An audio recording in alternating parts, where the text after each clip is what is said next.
Okay. It says. I want to do something. Yeah. Look it up. So who's first? That's a big ass bill. Yeah, it's a little 24-ounce, huh? But You gonna drink all of it? You know how you do with beer. Just saying. I'm already halfway. Ooh. Well, why you can't do that on beer pong then? Cause that nigga be making all them fucking shots. How you babysitting during beer pong? Cause that nigga be making too many shots in a row, man. Nigga can't catch up. Fuck. Did you just say I'm too good? Pretty much. I did not say that. That's not what I said. What you mean? I'm I making too many said, shots. I said you make too many shots in a row, Bro, so I can't catch up. what are you That's saying? what I said. He's saying that he can't catch up because you're. I guess he's saying that he. Shut your ass. I'm too good. Ooh, Appreciate hold that, up. This is not my need. Damn. I need my. Wow, this nigga here. Didn't he just fucking explain this to you? I Wow. need my charger. Say low Go ahead, battery. Mark. I mean, bro, go. Go ahead then. Fuck. You might as well go ahead. You fucking Shut up. Shut your ass up. badass child. Fucking. Actually, that might. Roland was the one, like, when the family was going on road trips, Roland mom would be like, all right, you know we better get in that car ride. If you got to use the bathroom, go now. You're like, I promise you that's not me. Get on the road. As soon as the nigga get on the interstate.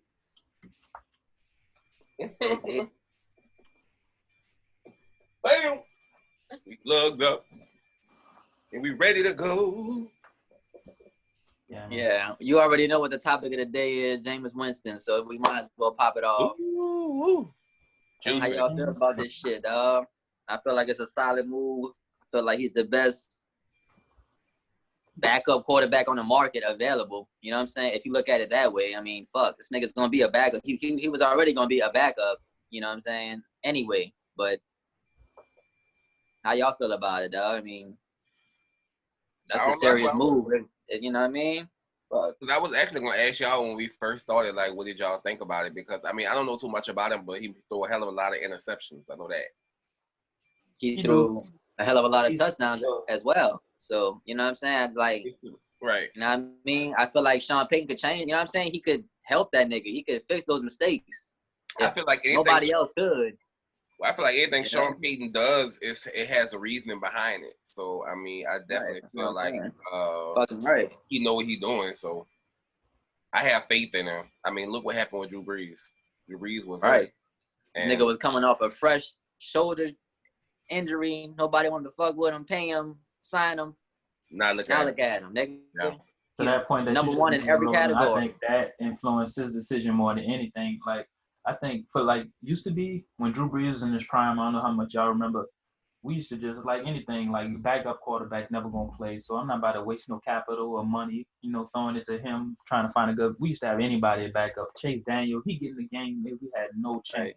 So, but we didn't have to worry about that because Drew Brees never, you know, he always played. But he getting older now. We got to think about the future now. Yeah. And I mean, he really only has right now. This ain't. I ain't even saying this is a move just for the long term, but it's a move that possibly could be for the long term. I mean, you got to think about it, son. This dude is young. You know, how this dude's only actually play. This dude's only 26. You know what I mean? Yeah, he ain't that old. Okay. So it's like, you know, this nigga made a lot of mistakes, of course, but I mean, I feel like if nobody else could fix it, it's gonna be Sean Payton, nigga. You know what I'm saying? Like, you know how many players this nigga done like transformed? I mean, Michael Thomas, you know what I'm saying? This nigga was, I didn't even hear about Michael Thomas in college, nigga. You know what I'm saying? I look at this nigga. You know what I'm saying? Like, Drew Brees, you know what I'm saying?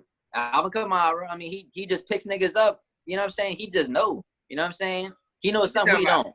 He has an eye for talent. He knows talent from the core, not from just what we see. Like, he can he can see it. And that's why when he make those picks like that, I mean, the draft wasn't exciting when it came to, like, our picks, but I feel like, you know, you can't go by that because as much as I don't like to say his name, Lady Brady, he's a 6-time champion. And he was, what, the 199 pick? That nigga went in the 7th round, yep. Yeah. So, I mean, I trust 7th round pick. Jameis Winston. So how long has he been in the league? Like, when was he drafted? Or when was he, 2015. Oh, 2015. Okay, so he's fairly new. Yeah, but the thing is, I mean, if the Buccaneers never seen nothing in him, son, they wouldn't have let this nigga play for 5 years. You know what I'm saying? Like, they let this nigga play for 5 years. You know what I'm saying? And they even signed his 5th player option, which they had to pay him like 20-something million. You know what I'm saying? For 1 year. You know what I'm saying? So it's like, they wouldn't have did all that if they didn't see nothing in him. You know what I'm saying? That's what I'm trying to tell you. You ain't gonna pay a motherfucker $25 million. Right. You know what I'm saying? But it's crazy because, like, how do you pay a nigga like that? This nigga threw 30 interceptions. You know what I'm saying? Like, this nigga has more interceptions than Aaron Rodgers already. Right. Nigga, Aaron Rodgers been in the league for like 15 years. You know what I'm saying? Really? 16 years. Yeah. This nigga been in the league for 5 years. This nigga got more interceptions than Aaron Rodgers. Like, it be shit like that. When you look at it, like, stat-wise, nigga, it's, all that, when you're looking at that as a starting quarterback, yeah, I have questions. But as a backup, I don't care about none of that. The fact that he can play, we seen it, like, go down. We had Teddy, just a dude that can play is so valuable as your backup quarterback. You know what I mean? Like, in quarterback in general, man, you know how valuable. That's why people trip off of quarterbacks and draft them so high and throw so much big money at them, because it's so hard to get one. Like, we've been incredibly blessed with Drew Brees. We ain't been having to worry about that shuffle. You know what I mean? And I hope we don't have to worry about it. Maybe Jameis is an opportunity. Like you say, he get to sit behind Drew. Whenever Drew retired, he get to learn from Sean. If you can't make it in that situation, then he just gone. It was no chance for him. So it's kind of like, hey, it's right here. If he can't see that, it was nothing. He just send him on his way after it's done anyway, and we just try to find the next quarterback. But I just like the move because we know he can play, and we got a team trying to win Super Bowls now. You know what I mean? So how do you think he feels about it? Like, how do you think he feels? I mean, he shouldn't feel no kind of way about it. Like, you didn't have a job, so. I think it's obviously not what he wanted. Like 5 years from now, you're like, I'm a backup quarterback. But the options he have now, I think even like me, he incredibly blessed, right? Not maybe. I mean, I hope he's seeing it that way. Cause like, if you have the viewpoint, like, but Teddy Bridgewater is an example. But Teddy is super mature. He saw, man, I got a chance right here behind Drew Brees to learn, and then once it's my turn, somebody gonna want to scoop me up because they know the game I just soaked up by Sean Payton and Drew Brees. And like, look at him, he now the starting quarterback of the Carolina Panthers. You gotta earn your lumps. Sometimes shit ain't work out like you want. You got a chance to build back up.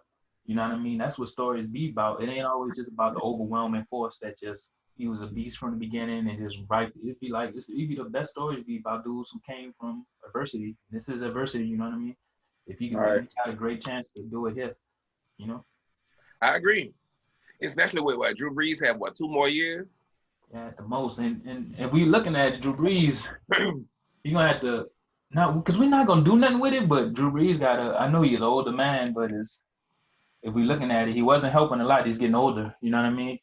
Yeah. A part of the looking to the next future. You don't want to be dragging the team down just, you know what I mean, for the based on what Drew did. But you don't want to be ungrateful. Be like, come on, Drew, we love you, but how long do you really want to play if you're not great anymore? You know what I mean? So moving slightly off of Jameis to what you just said, so would you put Drew on the verge of not being great anymore category? Yeah, he's not great no more. That's obvious to see. If you go look back in 2009 Drew Brees and look at it now, the most loyal Saints fan, if you're being obvious, if you're not being a homer, you know what I mean? It's not the same no more. But he's still. I definitely understand like that. To win the championship, and that's all that matters. We're trying to win the championship, and he's good enough still. Okay. Yeah. I understand. Yeah. I saw a funny thing online, and a Saints fan was coming for Drew Brees. I love my Saints fans, and it's kind of like a New Orleans mentality. It's like, son, don't come for us, even if it's one of us from within. Like, but one dude was like, man, maybe Jameis could supplant Drew Brees by next year. Right. And they're like, come on, don't come for Drew Brees. You know what I mean? Niggas getting like do not question, but we do have to have that question because you ain't gonna be able to improve if everything is just rose-colored glasses, and we can't see the flaws within our own people. Yeah, our own players, you know what I mean?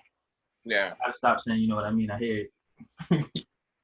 Like the same way with my boy, our boy. I mean, Kamara. Just like you said. I mean, the expectation versus what we got was two different things. So I'm saying, how do y'all feel about this? Like, it's really possible. Like this might be this nigga's last year. How y'all feel about this shit? I mean, I know as I'm learning with this football shit, you know, I had to take my feelings out of it and realize that for us, it's entertainment and we do get emotions involved because it's our city and we go hard for our city. You go hard for, you know, what you go hard for, but it's just like, I know it's a business. So, I mean, I've learned to accept like, okay, these great players will not be with us for the duration, you know, for the duration of our lifetimes. But it's just like, damn, Kamara though. But if you have to go by what they did, how they performed, then I mean, what can you do? I mean, all right, that's what I'm saying. It's really not his fault, you know what I'm saying, on some shit.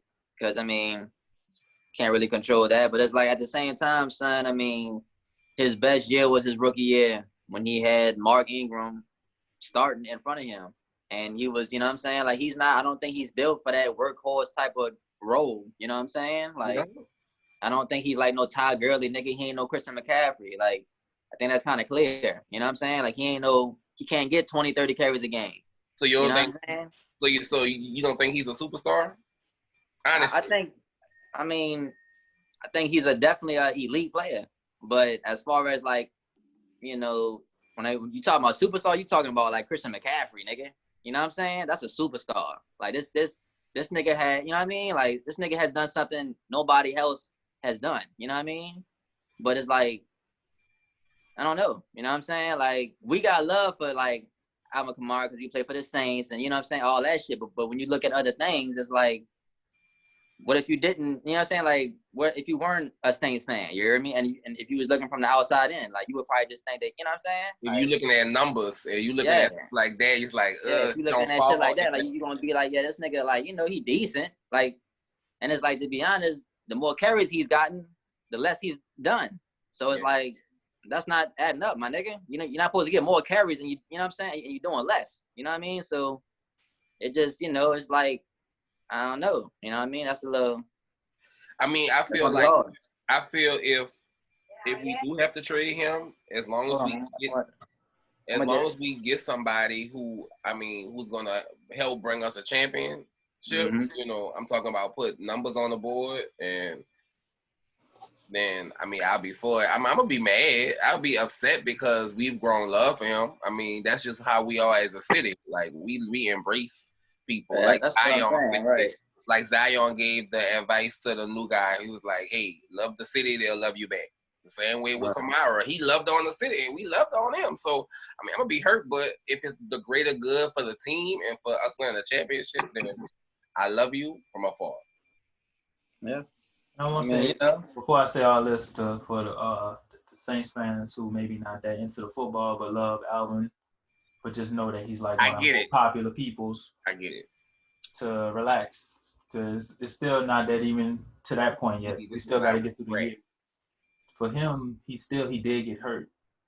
His first 2 years when he was healthy, he was amazing. To keep that in mind. And he was hurt this year. And I've been critical of this year. He still got to play, but he was hurt. Right. And you got to keep in mind what he is. He's not like Mario said, but I think we all knew that he's not a workhorse back. He's not remember Deuce back in the day. You give Deuce the ball 20 carries a game. 20, 30. Right. Todd Gurley, Christian McCaffrey. He's not built that. He's slender. You know what I mean? Mm-hmm. So for a running back, you know, and right. I think we didn't realize how much him and Ingram intertwine. Murray is a good player, pretty similar to not as good as Ingram, but we figured, hey, he wouldn't be that much of a drop off. But we need that. He comes in a pair. We need a bruising running back to take damage off of Kamara, so he's not running up in the middle all game. And he's on the outside. We need him in space doing what he does best, catching the ball. You know what I mean? That's, I think, our issue. And it wasn't that Murray didn't do serviceable because he was good, but we're going to need a little more from Kamara's partner when he comes fully back to get the same effect we had last year. And that was for me. I took Ingram for granted. You know, you don't know what you got till it's gone. Like, we needed him this year, So I think it's still up in there. He still got to play, but I still remember what I seen when he had a power back. He's never gonna be the complete back, and he's never gonna get that money like that. If he see himself that way, he's not gonna be on the Saints. But if he knows what he is, I think he still could bounce back this year and be back to the Kamara we all became fans of. Yeah. I mean, you have to put into perspective that, I mean, he is young. So if I was a player and I know that longevity in the business or in the league means that I can't get hurt right now, then I understand you playing kind of like I'm not going to really put myself out there because I still have a long career ahead of me, aside from this injury right here. So I can understand that. You have to look at it from that part, too. You can't just look at it like, he ain't do shit. Like, people online was saying, man, Kamara ain't do shit, and y'all need to take him off that pedestal. I'm like, nah, I'm not going to say all that because this boy was hurt. And if I'm young like that, and if my whole career, if I have an opportunity to be in the league for what? How long football players normally, like, what's their average career span? If they don't get hurt. The average NFL career like 3 or 4 years, but that's taking in everybody. 3 or 4 years? Really? Taking everybody, like the dudes who on the practice squad who make it 1 year. As everything combined, that's the average. It's a short league. Okay, well, I'm talking especially a running back. You got to realize Alvin he about to be 25. I was just looking it up. He about to be 25. For running backs, you look for they hit their peak around 28. You don't want to pay a running back after that because it's going to be coming steadily down till they hit 30, and that'd be that dead period. Very rarely does a running back, Adrian Peterson, it'd be the rare exceptions that running back's still nice in their 30s. But he still got time because he ain't even 25 yet, but he'd be 25 during the season. He's still 24, so. But you don't pay him big money, but I still think you could pay him decent enough and still get into that area to pay him, do right by him, but still not set the team up for a collapse. Because we still got you could definitely pay him. Like we were saying the other day, we still got Lattimore to pay, a way more position of need. Cornerback is a must in the passing game we got in the NFL today. And who else we got to pay? We got to pay a lot of dudes. I don't know. It's just a position that Marcus Williams. Yeah. You know what I'm saying? We got a lot of people they need to pay, bro. You know what I mean? So having Kamara, he needs. I mean, so yeah, if Kamara be explosive this upcoming year and then we have to trade him, I'm gonna be upset. But I feel like if he have an explosive year, they're gonna pay him. I think the only way if he has an explosive year and we don't come to terms if he think he deserves more than what we think. If he thinks he's deserves superstar money it depends on the year. Because if he's if he turn into a back that could tote the rock by himself, he turn into a Christian McCaffrey, then hell yeah, go ahead. But not even that much money, but still pay him good. But if it's still like the same thing where he's mostly doing his damage in the passing attack, and it's still great numbers, but you can't get paid no big money as a running back doing that. You know what I mean? Right. And I think it's funny because the people who gonna have the biggest issue, I think, is just the Saints fans who just know the Saints. They're not really concerned with the rest of the league and seeing what else is going on because, like we seen Christian McCaffrey, he just got big money, but it's the same draft class, but it's a different ball game because they play similar, but McCaffrey is more sturdy. You could count on him more. Right. That's what I'm saying. Like, that's a workhorse type of back. You know what I'm saying? Like they Barkley too from New York. To your point. Mm-hmm. He's another one. You know what I'm saying? Like when he's healthy, he's a fucking beast, and he's playing with nobody. You know what I'm saying? He ain't got no O-line. This thing ain't got nothing. You know what I'm saying? Like, so it's like that's even more of the reason why it's like, damn, when you look at players like that. And you look at Alvin Kamara, which he does have a good O-line. He does have, you know what I'm saying? They do have other weapons on that offense. It ain't just him. It's only enhancing. It's only enhancing. So it's like, right. So, I feel like, just goes back to my point. Like, he's not a workhorse type of back. So he's just more like they need somebody. Like, we really miss Mark Ingram right now, nigga. Like, real shit. Like, Mark Ingram was a big piece of that offense. Real shit. Cause this nigga still running hard. This nigga still, you know what I mean? He's still balling. Nigga still balling, bitch. Fuck. Ain't nothing changed. What's that right there, Dwayne? Sorry. What is my that? mic. Oh, your mic with the helmet? Nice. Is that? Oh, I thought it was a helmet. It was like a helmet. I'm sorry, from the small box. It was like a helmet, but I see exactly what it is now. I want to talk about this phenomenon. And I want y'all not to bounce. I want y'all not to push. I mean, don't worry about pushing back. Don't worry about knowledge of football. Just, I want to know if y'all really believe it too. I want to know where this idea coming from that Taysom Hill is going to be a starting quarterback at the NFL at 30 years old. After never playing it. I never thought that he would be a star, but I mean. Oh, I say a starter. Even that. Oh, a starter. I mean. Yeah, we really haven't seen enough of him as a quarterback, you know, so, I mean. So, I mean, but by the idea of just drafting two quarterbacks, like they just they drafted one quarterback and we just got Jameis Winston. So, is he just a space filler right now? I think the acquisition of Winston shows that Sean Payton, everybody who be doing all that, like, oh, even Sean Payton, when he be with that bullshit, I think he could be a starting quarterback. When you got to put, you put your money where your mouth is. Like, put that money up, make him the backup, and make him the heir apparent if you really believe it. You see him every day in practice. You know what he about. If you believed he was that dude, I don't think you bringing in Jameis. Right. I don't think you risking running them plays. You ain't running him as no running back no more once you've seen what he did. You're like, man, this dude, man. Yeah, man. Yeah.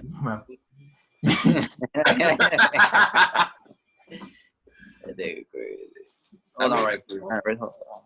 Oh wow, wait, where do you go? We gotta work on this thing. You threw me off in the middle of sentence. That was kind of like I'm glad that didn't happen during that play. Remember that one time I was telling you and I heard you and I almost froze in the middle of my monologue. That was what almost happened.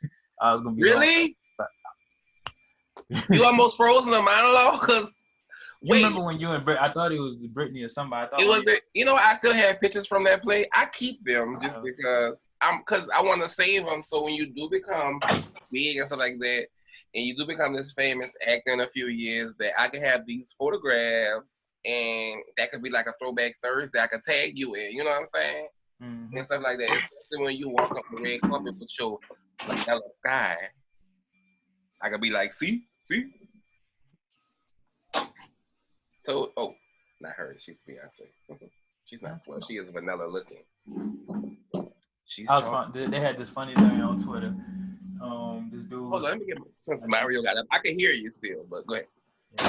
Yeah, Beyonce. My bad. He said somewhere Jay-Z probably having a good day, and I'm not okay with that. Wait, somewhere when Beyonce fan was like, someplace, Jay-Z is probably having a nice day, and I'm not okay with that because he cheated on Beyonce. Okay, could you imagine the quarantine sex? I promise you, I don't think they're gonna have no. Well, no, not right now. Not right now. What are you eating? What are you eating? Some rice and chicken my grandma made. She's so mean. She probably threw it to you. She probably gave it to you. Did she give it to you with a smile? I'm not sure. Young as hell. She actually did this time. Oh. Yep. What you say, Dwayne? No, I was just looking at on the box on my shirt, how small that shit is. It is a little young. Young ass shirt. That shit tight. That shit checking my blood pressure. But yeah. Fuck. But yeah, So well, since we on the not even with the Saints, it's just an overarching thing. It's interesting with the quarterback situation, like kind of what we was talking about with the Jameis, how scarce it is and how desperate teams are to find one. If he could play, this ain't the movies. Like, the Miracle, they found some dude out in Arkansas or whatever that's natural talent, but for some reason just stopped playing. But he got to make it to the pros, and like, oh, he was a star on the loan. If you could play quarterback, you ain't making it to 30 before they find out you could play quarterback. I mean, that is true. Yeah, and it's not even just as simple as a white thing, because Drew Brees, like a lot of quarterbacks is white. I think it's just a weird thing that they found this fascination with him by doing something that they would have criticized quarterbacks back in the day. You know, if you was a running quarterback, that was against the rules. You know what I mean? They wouldn't take you. But now all of a sudden we got a running quarterback that can't throw at all, but now we think he the next heir apparent to Drew Brees, or even talking like that. And all he do is trick plays. It's not like Drew Brees got out the game and Taysom Hill was throwing that thing like, oh man, boy, we ain't miss a beat. You know what I mean? We still airing it out, boy. Well, we good when Drew Brees retired, dog. Taysom Hill gonna be slinging that thing just like him. Yeah. So run the ball. So if they gave the public a voice and they gave them an option, I think they'll vote for Taysom Hill to be the quarterback, and I'll be looking like, son, I'm taking crazy pills. What are y'all watching? What give y'all the idea that he could be a quarterback? So if offense. So if you had the option to choose between keeping Teddy Bridgewater and what he's done and what he's capable of, or keeping Taysom Hill, what would you have done? I don't even see them in the same vein. Teddy Bridgewater, in my eyes, is a quarterback. Taysom Hill, in my opinion, is more valuable to our team than Teddy Bridgewater. But on the field, as a running back and catching the ball and doing trick plays, that's the value, not quarterback. Maybe that's why they have these quarterbacks. You don't think maybe? Oh no, I know. That's what I'm saying. Remember when I was saying Sean Payton really showed, like, when you put the money down. But I was just talking about all the articles before when. You're talking about before all of this. Yeah, Taysom Hill's gonna be the Saints' next quarterback. But I'm saying Sean showed now when bringing in Jameis Winston. He's valuable, right? You know what I mean? Right. Man, you gotta bring in a real quarterback. Was that game? Was that the last game we played? Was that the game against the Vikings? Yeah, he was the best player on our team on offense. Jesus, that game, man! I remember it like it was yesterday. I was almost getting to the point because the only thing that was working, I was like, abandon the passing game, just put Taysom and whoever the running back and let them run the option back there. That was the only thing that was working. Right. And that's a good thing too. I didn't think about it. That was a good pickup by the Saints. If you go look back at the old film when we lost that Vikings game, they was tearing us up in the middle. So there was no resistance by the guards. That's why I guess Sean Payton like, son, we got to get this blocking fixed. Yeah. Down with y'all talk, y'all. And he telling the fan, y'all want a receiver, y'all want a linebacker, man, forget that. You need some blocking. But Drew Brees gonna be on his ass. Yeah, he knows what he's doing, bro. You know what I mean? That's why I'm like, he knows what he's doing with those draft picks, bro. You know what I mean? Like, still be boring. Them bitches wasn't excited or nothing, but I mean, fuck. I mean, it wasn't exciting because we were looking at little fucking kids and dogs and shit, and people with robes on, and people mamas pushing their girlfriend's hand out their face. That was the best part, though. That was the best part of it. That's what they were saying. Should we do another virtual draft? Like, it was so much. Like, they had some video. Who was it? And the lady, I don't know if that was maybe a grandmother or something, and she ran over towards him, and the mom was like, don't try it. No. And then she backed up, and she stopped and she backed up. I was like, that was golden. I was jokes, son, that receiver that took his own second phone from his girl or whatever. CD Lamb. Yeah. CD Lamb, yeah. I seen that shit. It's just everybody. When you look at videos, I love watching like the reaction of everybody. Going to see everybody individual reaction. Like his mom, she saw everything, and like I don't think the mom was really rocking with the girlfriend too much. I don't think she maybe have a problem with it, but if he found another one, I don't think she'd be tripping too much. I think what happened, how I got the energy is when she took it, and when he the mama peeped it all out, and then whoever else must have peeped it out the back, and then after she saw him take it, whoever it was probably was like, girl, you know. And then she was like, man, she bust out laughing because the girls looked that way. I was like, oh, y'all laughing at me. I feel stupid. You look stupid. But they good, though, because they took a picture of kissing after with his hat on. So, I mean, but it was funny, though. Mario, yeah. Nigga just got drafted. Yeah. That boy going to Dallas. Dallas. He's a cowboy in Dallas. I mean, I ain't saying nothing. I know what it's gonna be. I'm just saying. See some women he didn't know existed. The type of beauty. Yeah. They got them things in Houston and fucking Texas. Houston and Dallas. That's where them things at. They got them thang. I mean, look who comes from out of Houston and Dallas. You got Meg the For Stallion. real shit. Like, that's true, son. Houston, Dallas. Yeah. They got them things. You know, that fire flame spitter. Because the same way, like, people from Louisiana be like cornbread fed, that's how them girls from Texas be too. They be, you know, very thick. Very thick. You saw your face. Very thick. All right, when he got to the camera. He got it. No, I'm going to have to go back as well. Very thickums. So, I mean, but with the draft and all that, so who do you think, out of the draft picks, who do you think is, like, to look out for? Like, who's the one should you look out for? I don't know. I'll be lying if I knew, so I don't know. You know, because I thought y'all knew about college football. That's why I thought. No, I think that linebacker, dog. That linebacker they got in that third or fourth round. I'm talking about overall. What you mean overall? I'm just saying, like, overall, about then, like, the draft. Like, I know the people y'all know about. Like, y'all know about some. Oh, you talking about, like, overall, like. Just overall, like, who people, like.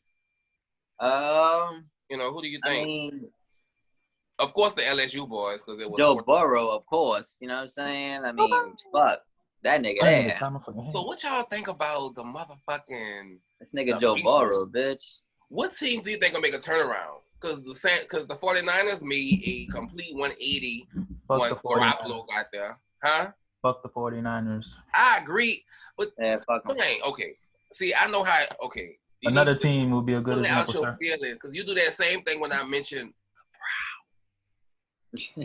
You know, like, and you got another team that you would like for the example, sir? I think you was making a good point, but I couldn't. You was breaking up when you used the example team. People might like the 49ers. We got the what?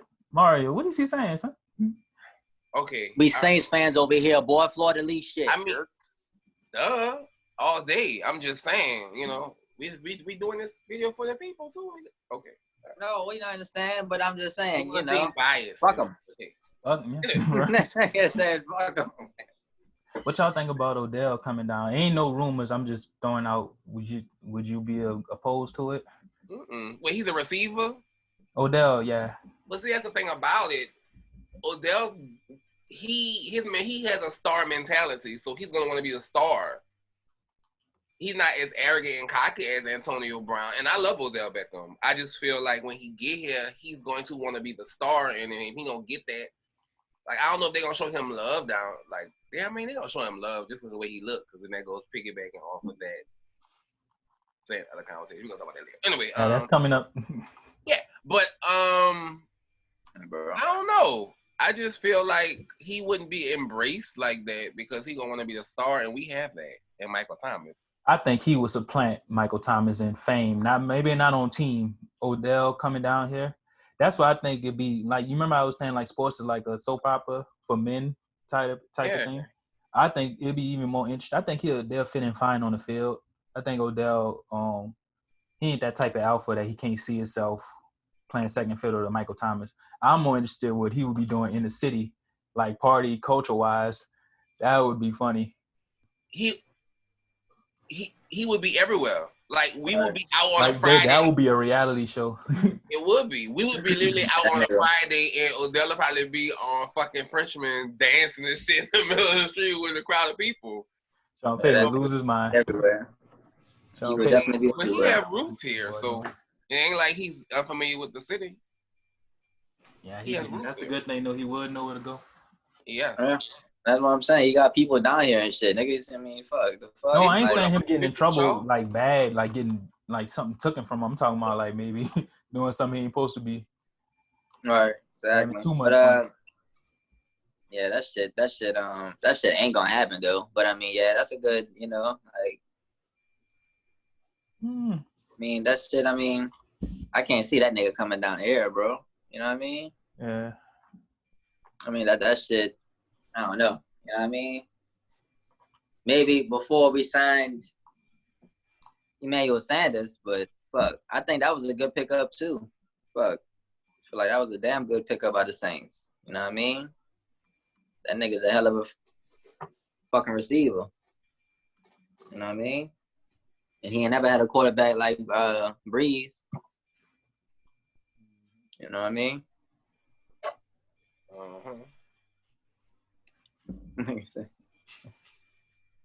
Nigga crazy. Who crazy? Who's crazy? Stone Cold. Yeah. Ooh, Eddie. Hard. I was looking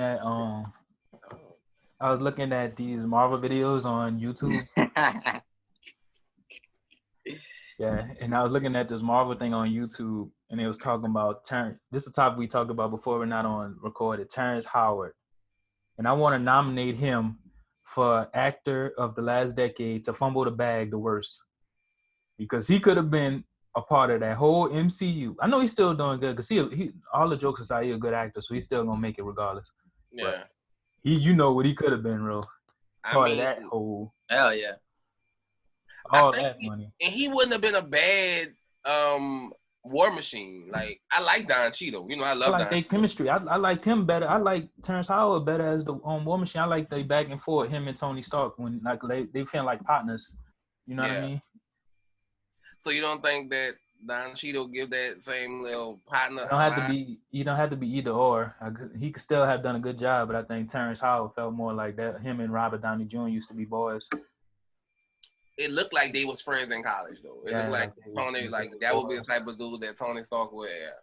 So I would say he would probably get the biggest. I would nominate him as well for the biggest bag fumble. That was dumb. Of wanting to get paid more than Robert Downey Jr. because of his mishaps. So you want to get more money and they don't want to pay you more money. It's like, well, I'm out. And now you missed out on how many years of greatness and how many movies was Don Cheadle in? When was the last one? Last year? Well, yeah, it was straight decade. Oh, let me 11 years. A movie. You seen all the movies, was in, huh? Yeah, did you see the original Iron Man, Mario? Yeah. Yeah. It's just tell you how different the like the acting landscape was, because Terrence Howard was actually getting paid more than Robert Downey Jr. for the first Iron Man. Mm-hmm. And so when the sequel came after it was a smash, obviously they were like, all right, we got some here. We're going to build all this around Iron Man. He's going to be the top villain and all that. Yeah, we got to give him a was like, hey, man, this is the way it's been doing. I guess he figured as in the front, man. Like, man, I'm the star. I was the biggest name. But that's the key word. You was the biggest name. It's all about what you command at the time. And he just couldn't. I guess he couldn't shake off that. You're like, man, I got to get paid. It was a principle stand, maybe. What you think, Ron? What you think of that stance? What that Terrence Howard made?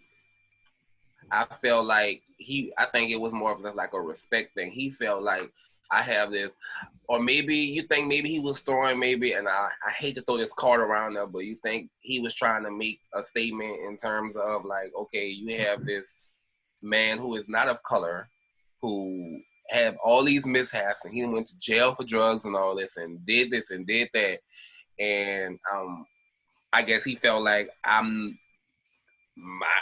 bill's a little more cleaner, and y'all gonna pay me more. I mean, less than you paying this guy. I don't know. Maybe it was a respect thing. He felt like he felt disrespected, that he felt he was entitled there because of his, I guess his movies that he was in his career. But I've been thinking about that too, and the overarching, like, even more, it's a good thing that you, to that point, when is it a point about your respect versus being patient and buying your time and getting what you wanted eventually? Because if he would have bit the bullet and just played it alone, like, obviously he didn't know that at the time that it would be what it was. He would have made out, and he would have been able to command pretty much any movie to a certain extent now. Yeah. That he can't do now. You know what I mean? So there's a difference with it's an interesting thing to like to stay with your, because that if it was, we don't know what he was, but if that was like a stance, like a moral, I can't step down because they going over me, even though, you know what I mean? If he would have seen it as something wrong, I can understand it. But at what point to your overall career, it ain't about selling out, because I don't think that would have been selling out just to keep acting on the second one, just less money than what you think. Because I don't know. I think he could have played that different, obviously. But Of course. I would have. I mean, because you look at, well, I mean, shit, I can't say the mark because that was phase 1. So I can't say, well, you knew what the Marvel franchise was, so it was a different time in 2008.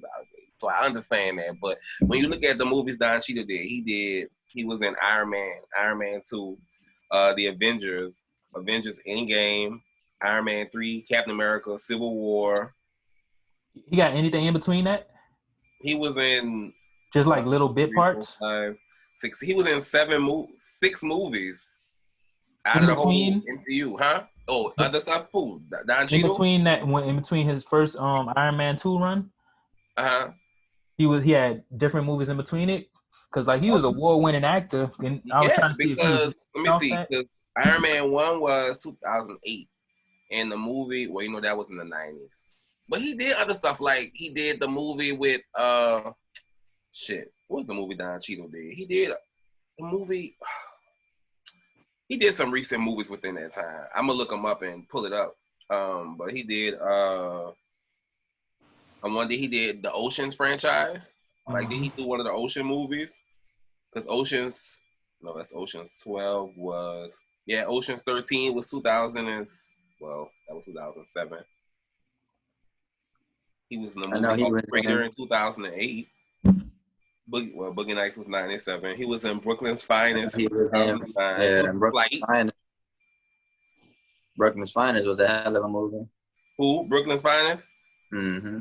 What was that about? I know that Don Cheadle was in that bitch. Fuck. He was a cop, I think. I think he was one of the cops, I think. Undercover cop or some shit.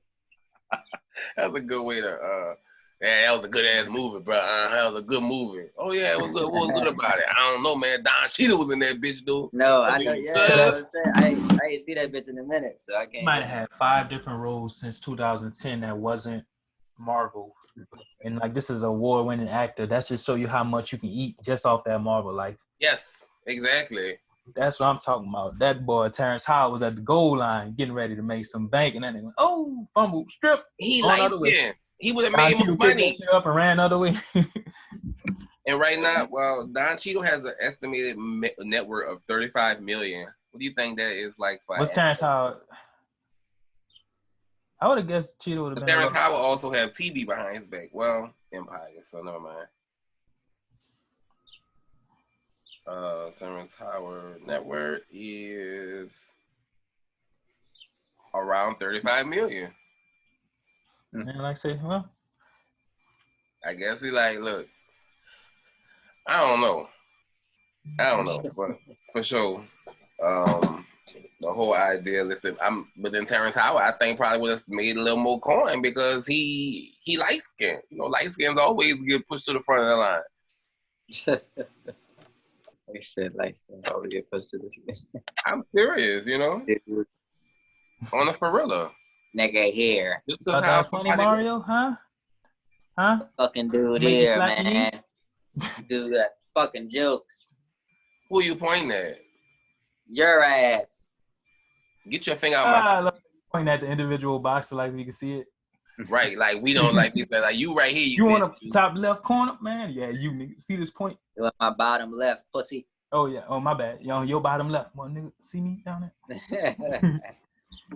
But nah, dog, that shit. But nah, what shit? What should you talk about, light skin? Take your little sip of your Powerade puss. Your throat dry, bitch. Yeah, dehydrated. Yeah, the long favorite one. Huh? You're dehydrated. My favorite one, pussy. Yes, sir.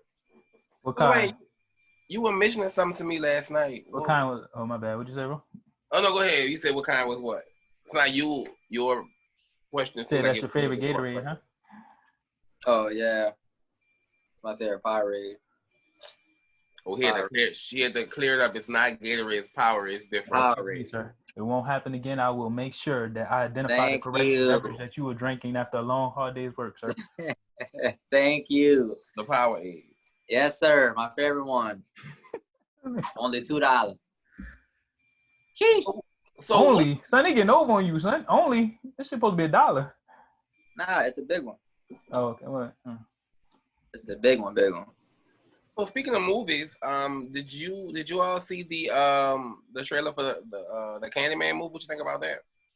I didn't. You didn't see the trailer for it? I ain't see that. Well, it's Jordan Peele, huh? It's Jordan Peele, yeah, and it's the guy. Well, I don't know what else I can say he's played on that y'all would know. Yaha. He played on an episode of Black Mirror. He played on Westworld, and who else he played on? It looks good as hell, and I wasn't the biggest Candyman fan, but it looked. And when I ask this question, it's more like devil advocate. Has Jordan Peele earned enough cachet after a 1-1, in my opinion? I don't even know how y'all scored, and maybe I should ask that. What's y'all view of his hits and misses? Because obviously Get Out was a home run, swing out the park, first goal. Could step up to the plate. Us, even not comparing it, just on the straight, started off, good premise, one of the greatest trailers I've ever seen. Yeah. Good start, good tension. When it got to what it was like, I thought it ended decent, but I thought it lulled in that middle. You're just like, okay. So what do you think? What do you think? You seen both, Mario? Huh? You seen both Get Out and Us, huh? Yeah. Okay. My bad. Yeah. So what do you think was missing from Us? Fear. The actual feeling of fear? Fear. Oh, it had to be, maybe fear, just tension. When you sitting there like, man, this shit is uncomfortable as hell. I think I was just watching it. I felt that way up until after the home invasion. Like when the home invasion happened, I was tense. But then after that, I kind of loosened up. Everything kind of deflated, huh? I kind of felt that was the turning point, in my opinion. But I still think it was a great movie. Like I would watch it again and again because every time I watch it, I see something or I find something that I'm like, oh wait, I missed that, And I just hate movies that, and I understand it's a psychological horror more or less so. I know it's like what they call it, a social horror. Yeah. But I hate a movie that I have to think about too long, or I have to get into discussion and be like, so what y'all thought about it? And then we have to dissect it. I want to be able to just be smog, like just get right in my face, just smack me in my face with like, whoa.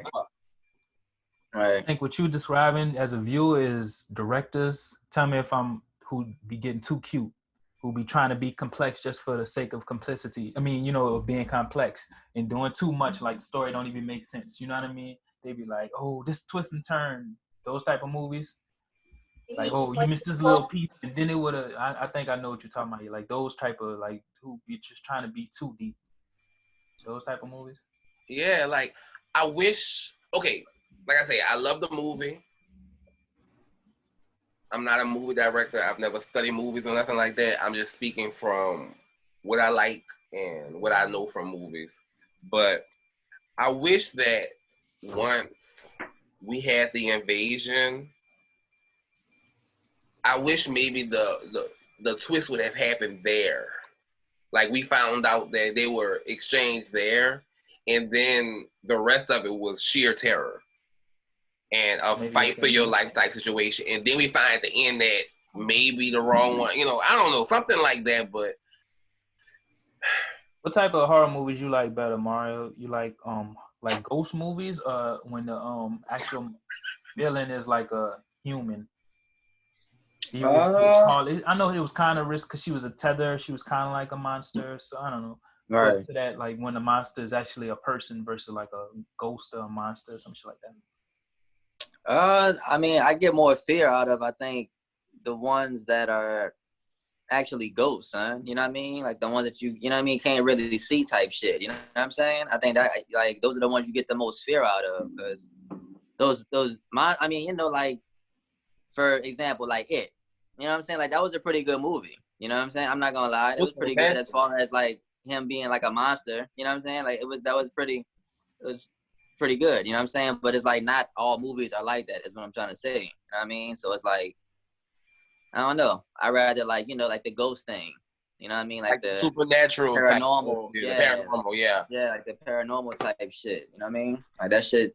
I just find more like interest in that. I don't know why, but fuck. It's just I don't know why either. Fuck. I just find more. How about you, Roland? I think I feel the same way. I'm more or less like the gore, like, oh, there's a serial killer.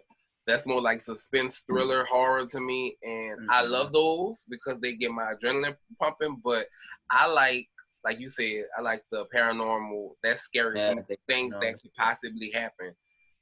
Those kind of movies, like real shit. Those kind of movies scare me worse than a Jason or a Freddy or a Halloween. Don't get me wrong, Halloween was a terrifying horror movie for its time. 1978. The horror movie, the score, because that's the biggest part of a horror movie to me, the music, and that kind of stuff. But music and all that shit, right? It's the kind of movies the stuff that could kind of happen is terrifying to me. The fact that like real shit. A ghost can, like, how, because they always say that like evil spirits don't haunt places, they haunt people. So no matter where you go, that's terrifying to me. So yeah, I feel you on that one. I don't care about somebody, because those kind of movies, like the serial killer movies, I'm like, come on now. Yeah, that's what I'm saying. I'm a big dude. Like, we gonna tussle, right? And 9 to 10 times you gonna lose. So, what I'm saying, it's the same shit. That's what I'm saying. But it's like when you get into that paranormal shit, it's like people really, you know what I'm saying? They got a lot of cases, nigga. Like a lot of real cases about that shit. You know what I'm saying? So it's like, I mean, is it true? I mean, fuck. That's another question. You know what I'm saying? Like, is that shit real? But it's like, nigga, they got thousands of cases. So, you know what I'm saying? Or like, so. Sorry. Or like me and Dwayne was talking the other day, and we was talking about the movie Strangers. And that movie in itself was terrifying because you have this remote house that's, it's far from this house. And it's just the house, a whole bunch of field and shit like that. And then you have these people terrorizing you throughout the night to the morning. And then the morning, they still have these masks on, so you still don't know who the fuck they are.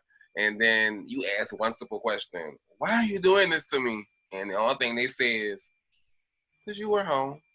That was terrifying to me. It sent chills through my body. I was like, oh my God. Could you imagine just being at your house, just chilling, just smoking like you doing? And motherfucker just knocking on your door talking about something. Can I speak to Camille? You like, ain't no Camille here. They gonna come knock back 10 minutes later. You like, man, what the fuck is here? You know what I think? That's scary. Something that else plays into a part. I think your belief system also plays into what type of horror movie. Like if it's an atheist, I don't think a spiritual type of movie that will scare them as much as a human come and do something. Yeah. You know? But it's not, because I do know some Christians who are more scared of human horror movies, because I've had this debate. So I think it just could play into it. Like if you're a spiritual person, I mean, you believe there's a possibility that ghosts, could. So I think I think there's like specific type of horror movies that scare me were like The Ring, maybe just the time I grew up, in The Grudge. No, like all those movies like big in the mid 2000s, early 2000s, and those like caught me as a little kid trying to sneak in something that you wasn't supposed to be seeing, scared the shit out you. All right. Well, after me first watching Candyman, mind you, viewers, I didn't, my first time watching Candyman, I was 9 years old, and I didn't even watch it all the way through. I begged my mama to rent it from Blockbuster, and I got home, and I was in front of the TV like this, and I was just watching it, and I couldn't get all the way through it, and I had a recurring dream for 3 days in a row. It fucked me up, because I don't know, I felt like, maybe if then you know what fucked me up about Candyman? He was black. I ain't never seen no black horror movie, in person, you know what I'm saying? Like the antagonist, protagonist. Help me out, film person. What are you asking for? Protagonist, antagonist. The protagonist is the person, like the villain, right? And the antagonist is whoever we. So Michael Myers would be Antagonist. Gotcha. Okay, that's what I thought. Antagonist. Okay. Protagonist, whoever we following in the film, it don't have to be okay, it don't have to be good. The antagonist is whoever going against the protagonist. So it could be, like, say it's a criminal, and he's the person we following in the film. He's our protagonist, and the antagonist is the cop because he's going against our protagonist. Gotcha. Okay. Pro. See, you gotta think. Yeah, you gotta think. Yeah. Very smart. Oh yeah, what you say, bro? That was a good one. Go ahead. I was just saying you're very smart. That's why we look up. That's why we look to you. That is true, and that was actually a good segue. You can do all that face all you want to an antagonist to a guy who played one of the best Marvel antagonists in the recent years, Michael B. Jordan, when he played the role of Killmonger. Now, after that movie blew up, everybody who was attached to it, and rightfully so, they stars bloomed. None more than, in my opinion, maybe Lupita, but not because of that. Lupita blew up for something else. So just, I think, 13 Years a Slave. She got her. Yeah, she blew up before that. I think. I still haven't seen it. I think who blew up the most from that movie, even more than the main character who played. His name blanking on me, but I think it was Michael B. Jordan. And Chadwick Boseman. I think even more than Chadwick, I think Michael B. Jordan benefited more of his star. What y'all think? Just on that team.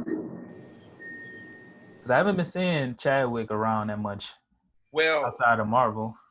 Well, there was a video, and this is totally off subject, but there was a video that surfaced, and I love Chadwick Boseman, and it was on his IG, and he looked very, very thin.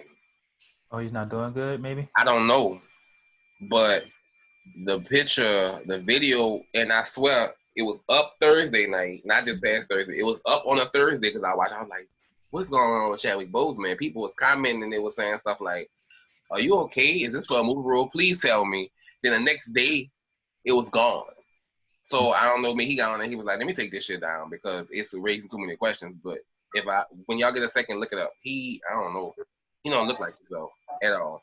Yeah. But I think Michael B. Jordan definitely benefit more from the Black Panther movie. But I just think that's based off of how he looks. How good, do you think, we could start that as a baseline, do you think he is not even great, because I think great is like when you say great, that's taking it like Denzel Washington, Tom Hanks, like great. Do you think he's a good actor? Mario? Oh yeah, I think, what we talking about? Michael B.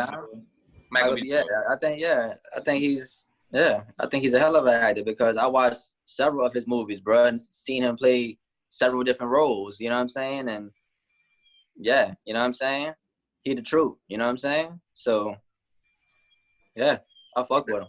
And when you look at him and Chadwick Boseman in comparison, and I'm not comparing them, Chadwick Boseman is more of like a character actor. He's played other roles. But for a point, every Black historical figure, and the three roles that he's mostly known for is Jackie Robinson, James Brown, and Thurgood Marshall. That was his three movies that he depicted somebody, and he killed all three of them. But when it came to Michael B. Jordan, I don't know. I think it's like it kind of meets in the middle with his talent, and I think with fans.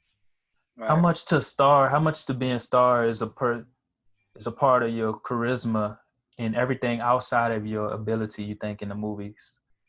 Because like we were saying, they both good. I think they both talented. I think maybe Chadwick is a little better actor. Yeah. We're going to see how it plays out, but Chadwick is a little older. But I don't think he ever has a chance to be as big a star as Michael B. Jordan right now, if that makes sense, no matter what he does. And there's an interesting little thing how fame is. And like I don't know what y'all think. Do you agree with that statement to begin with? Like Chadwick can never be more famous than Michael B. Jordan is right now. Do you agree with that? No. No? Chadwick can never, hold on, what? You said what? I say I don't think his level of fame, outside of winning a shitload of Oscars straight, doing something unprecedented, I think if he just keep it like just doing solid work like he doing, I don't think he ever gonna be a bigger star than Michael B. Jordan is right now, no matter which way B. Jordan goes. Do you agree with that? I don't know because I'm not really on him like I'm on Michael B. Jordan. You know what I'm saying? I haven't really watched a lot of his movies, son, so I can't really say. You know what I mean? I can't really say. So, I mean, all I know is Michael B. Jordan, that nigga is the truth. You know what I'm saying? He played 7 different roles, bro. And you know what I'm saying? I'll be like, damn. 7 different roles and what? Fruitvale Station. Oh, you just talking about over his career? I thought you were like talking about like a movie when he played different. Oh, no. Yeah. Different roles. Yeah, like, you know, like different different movies is what I'm saying. Yeah. Different ranges, and from him being a superhero villain to him being the best friend to 2 white guys. Bro, dude, yeah. You remember that? That's what I'm saying. It was a movie he was in. And he had an interesting comeback. Yeah, when he was like first starting his rise back as an actor. Remember he started like he was a kid actor. He was on Hardball. Y'all remember that? Yeah. Hardball. He was on. I don't know if y'all saw The Wire. He was in that. Then he kind of went away for a little bit. Then he popped back up in that little movie where they was like doing moving stuff with their minds when they had superpowers. Chronicle. What's the name of that movie? Chronicle. I'm trying to think about the name of that movie you're talking about. Chronicle. That was a good ass movie, and I hate that they never came out with the second part to it. I hate it. That awkward moment was the name of that movie with Michael B. Jordan and Zac Efron. He was like the best friend of 2 white dudes, and he was like, "Dude, yeah, and then he plays Killmonger, and then he's been what's the man name? The little Brian man, the little lawyer man. What's his name? Last movie, Jamie Foxx. I haven't seen that film. Did y'all see that? I haven't seen that one either. It was at the New Orleans Film Festival last year, but we couldn't get tickets to it. They said it was pretty good though. I just didn't get a chance to see it, and I hate that I didn't get a chance to see it. Is it on? I have to check it out. See it. Bad or something. Bro. Yeah. I wonder if like the movie theaters and shit are even gonna like open back up, bro. Like on some G shit. Like they're saying them bitches might not even open up again. You know what I mean? Because of all the shit that's going on. So how do y'all think that's gonna affect like motion pictures going forward? If like these theaters are saying, hey, we might not be able to reopen after this pandemic. What do y'all think is gonna happen with that? Somebody gonna open. It's gonna be a new business. Yeah, I mean, it's a lane that's got to be filled because people won't want to go outside. Because if movie theaters would have died, they would have died like people thought when the DVDs started. We still got access to everything at the click of a dime, but we still want to go and because it's a communal experience. So I think even if it's AMC, which I know I did see that story too, Mario, because I think like the businesses right now, they're going to be in trouble because they got no money coming in. So unfortunately for them, I think they're going to be the ones, but there's going to be a new wave that's going to survive. You know what I mean? That's going to come of it, unfortunately, on AMC's probably if they don't survive, you know. But it's just a lane that got to be filled because people want to go out and see movies. It's a communal experience. You go on dates. You go out with your partners, you know. It's something to do. Going to see the movie is part of American life. There's nothing like being in a theater to see any type of big movie on the opening night with like 100 other people and y'all experience that, and it's just like if it's a horror movie, it's gonna be terror together. If it's funny, you know, we're gonna be laughing. It's gonna, you know, so yeah, definitely. I hope that something happens with that because we can't lose the movie experience. That's like they say, it's an American thing. That's just what we do. That would be horrible. Like he says, and they're gonna make sure, you know, they're gonna make sure that they're gonna get that shit right. I mean, that's just something that they're gonna get right. You know what I mean? There's too much money involved in this shit, and you know what I mean? Too many people's jobs is on the line, nigga. Like, you know what I mean? At that point, like, bitch, if you shut the movie theater down, bitch, just imagine. Yeah. Like, a lot of people out of jobs. I mean? God damn, all the actors and shit. You know what I mean? Like, but then it affects them as well too, because like they get paid based off of the movies that we see ticket sales, and if tickets not being sold, then that's money that's being lost out on their part. So I know that's like something real serious. So I know something's gonna rally together, and AMC gonna open back up. It's just like it's almost like they were saying, look, bitch, y'all better give me some money because might not open back up. Y'all gonna watch our movies at. So I never really asked y'all, son. Like, what y'all think about this whole like coronavirus shit? Like, for real, son. Like, I never really asked y'all about it. You know, like, I mean, that shit's kind of. I mean, like, if like Ro know it, like my family been affected. I ain't getting too into it, but yeah, Right. you know, but yeah. Well, I know it's real. You know, the same with mine. Like I said, at first, my experiences with it was, I mean, at first, I was looking at it from a positive or optimistic standpoint. You know, me and Mario, you know, me and you talked about it a lot, and I was like, you know, because that's just who I am. I'm just going to look at the brighter side of any situation. So I'm gonna be like, you know what, y'all, let's just do what we have to do, be safe, you know, and we're gonna get through this. But then it went from that to more stuff happening. I was at work one day, and then that's when we got the alert, one person in Jefferson Parish. I was like, it's just one lady. It's going to be all right. One lady turned into 25 people, then 50, then 136, and I had to leave to go out of town on that Friday. And that was probably one of the worst out-of-town experiences I ever had. Like, I had anxiety through the roof, and they fucked with me. And then I realized it started to become more and more real to me as the days went on. And I think my biggest fear was I was like, I didn't want to be stuck out there. I didn't want to be stuck away from my family and, you know, just my friends, like just the city, and not knowing what's happening. Like, we didn't know what was going on in March, you know. And now here we are at the end of April, and it's like, I mean, it's getting better because, I mean, there's a bright side to it because when they're not reporting that, it's like over 50,000 people that then, 80,000 people that can recover globally, y'all. Like, that's so big. And in New Orleans, there's been more than 50,000 people that recovered from it. So it affected my family too. Like, not directly, not my close family, but I had 3 aunts. You remember Tasha, Mario? Cheesecake? Yeah. Tasha was in the hospital on a ventilator. I'm sorry, she wasn't on the ventilator, but she was in the hospital on oxygen. Damn. Yeah. And it was attacking, it seemed like it was attacking everyone because I had 3 aunts that tested positive. And, you know, like Dwayne said, he wasn't going to, you know, then I was talking to him and I was like, this is too much. So now all I've been doing is praying, trying to remain spiritually sane, because that's the only way to get through it, is to become spiritually still and find peace somewhere. Because if you look on TV, if you just you know, you can't overdose on the television and news. That's what I was doing. So I had to stray away from that, you know, and take a break from that. And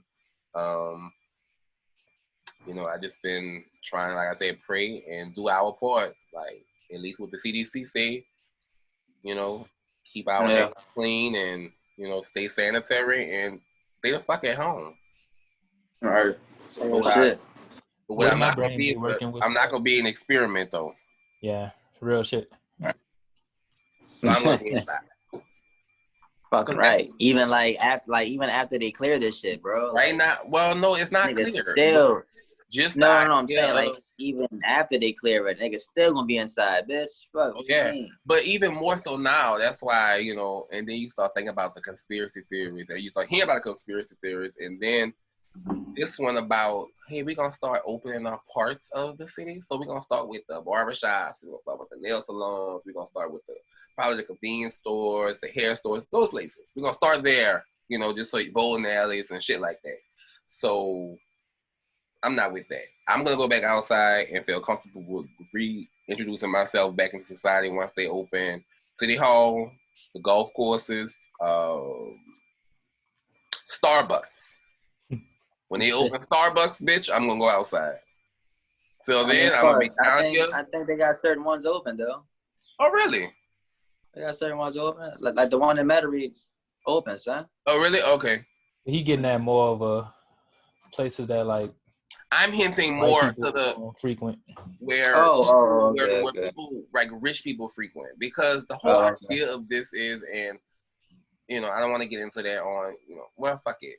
The whole idea is, I feel like, you know, maybe that first wave, you know, maybe this was a population control thing. Who knows? We don't know if this was created in a lab or if it was actually done by a man eating a lady eating a bat in China. But what we do know is the places that they open, it's almost like they're trying to test out to see if it's okay, the cases are decreasing, the hospital admissions are decreasing. You know, we still have a way to go. It's not going to be how it used to be. So let's just start here, these places where these people visit frequent, and let's see if it's safe to go outside. Now, of course, what's going to happen is they dumbass is going to go outside and have barbecues in the park because the park is open, because it's the 4th of July, and then there's going to be an influx of cases later on in the summer, going into the fall. And then that's when y'all going to start testing these vaccines and shit on them. Y'all test them motherfuckers, because I'm going to be inside. I'm not doing that outside shit. I'm not. And I just feel like maybe it's just a way to test out to see if it's safe to go outside. So y'all gonna let the niggas and the you know, y'all gonna let all of them go outside first. So once y'all start catching it, and then we can go ahead and get rid of maybe 600,000 more y'all. It's gonna be good.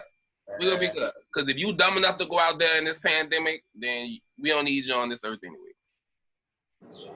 Yeah, I mean, especially if you're going out there just, you know, acting like ain't shit, you know, ain't shit going on.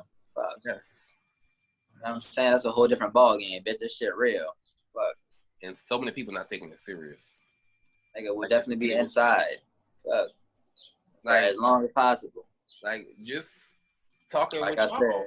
I mean, fuck. I haven't seen, I remember the last time I saw Dwayne in person, I said, was Mardi Gras Day. That was in February. It's the longest I've gone out seeing people who live up the street.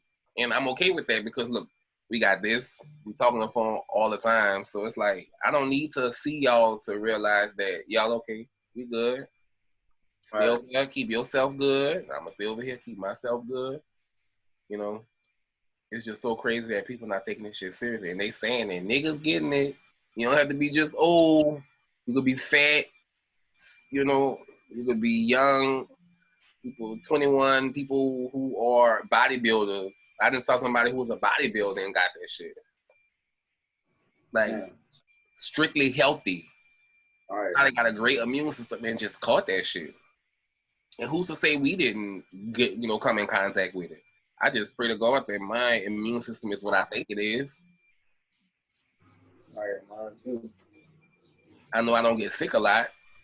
And that's I mean, like, even before all of this, like throughout the years and months, like I know I didn't get sick a lot. I don't be sick a lot. I don't get colds and the flu and stuff like that. So, you know, I just remain faithful. I just been praying and just staying inside and doing what I need to do. Smoking my lucky, just keeping me sane.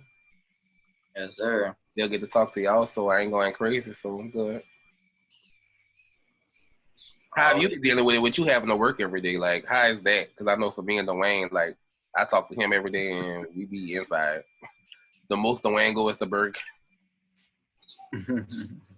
It's the Burger King into Elysian Fields to go re-up, but and I don't go nowhere but to Walmart and here. So how is that for you?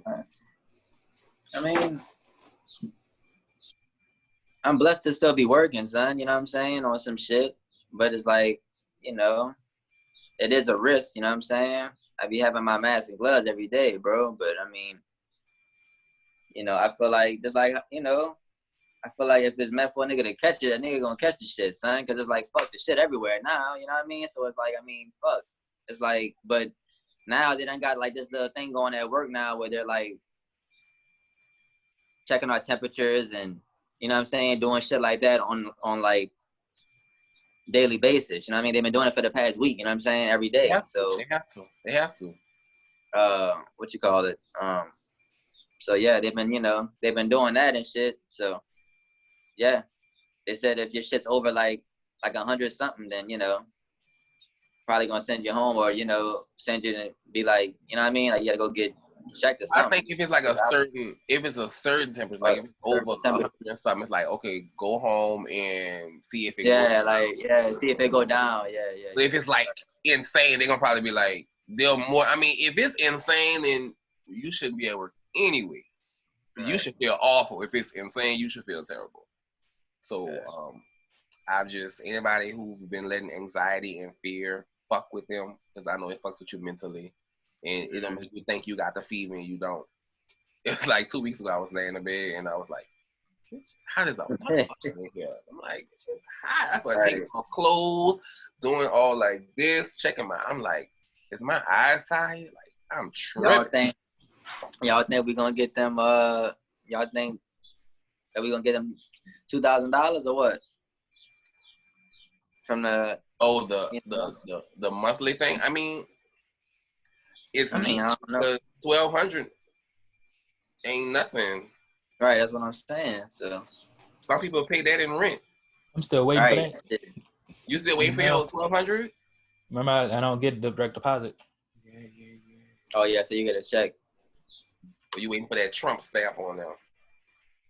But hopefully, hopefully they go ahead and sign that, because if you think about it logically, that's not enough. That's one round of bills for some people. For some people, that's 2 bills. For some people, it's 3. So I just think it depends. I hope we get it. It would be a blessing. Yeah, it would. But that's supposed to come from the state or federal? I want to say that's just something like they trying to say like this one here is not like a federal thing. That one is more or less. I mean, it's from the federal government, but I want to say it's more or less like for everybody. It's not like it's not like if you pay taxes or not. Yeah, it's like a for everybody thing, because what's gonna happen is you're going to see an influx in crime because niggas ain't getting no money. They can't do things like they can't move like they used to do. Mm-hmm. So, if they don't want to see that, then they need to. Yeah, then they can do something quick. That's 2,000 what they say 2,000 a month. That's what they said, dog. I mean, for the next 4 to 6 months. The true test is to see what people gonna do after this is over with. Like, are you gonna use the money that you accumulated? Said it's gonna be 4 or 6 months. Because it could be what they said. I don't know, but they didn't pass it yet. You know what I mean? They still trying to, they didn't pass the law and shit yet. Like they passed that the stimulus. So I don't know, bro. You know what I mean? That's it's not like a nigga like. How long would it take for you to get antsy and just to see somebody, just to go see somebody, you know what I'm saying? Like y'all indoors all this time. Like say if it's like 4 months from now, how long is it gonna be like, okay, son? Stupid. I mean, if we talking about what is this, April? If we talking about if it's by September, October, and I don't hear about no new cases, I'm talking about like it's to the bare minimum to where like nobody going to the hospitals, there is no second wave, then I may start slowly migrating myself back out. But it has to, I'm going to give it a second, because what's not going to happen is you don't want to go back out there and it just get, Yeah, I mean, you don't want to go out there no time soon, bro. I love myself and my family too much to just be that stupid. Like if it's not safe for y'all big people to go do this, like they said, this lady tweeted something and she was talking about, she lives in Washington. She called because since they're starting to open certain places, she's like, okay, so she was calling to see was the White House tour or something, was that available? And they were like, oh no, we're not doing that now. She said, boy, I thought that it was safe to open some places. Why y'all not open? And they responded. They said, she was like, they couldn't say anything. There was no response because true, like, so it's not open for a tour, but I can go to the bowling alley or I can go to this place or that place. I'm not going outside until they start having a presidential picnic And his orange ass, but hopefully he won't be in office. Yeah, everybody go out and vote. If you didn't, this is the time. Okay, gotcha. So yeah. But for real though, I just hope everybody just take heed and just start using their common sense and not do anything crazy, because I think your life and your family's lives is more important than just trying to reintegrate yourself into a community that really don't care about you. And I don't want to be still got niggas killing each other out here, son.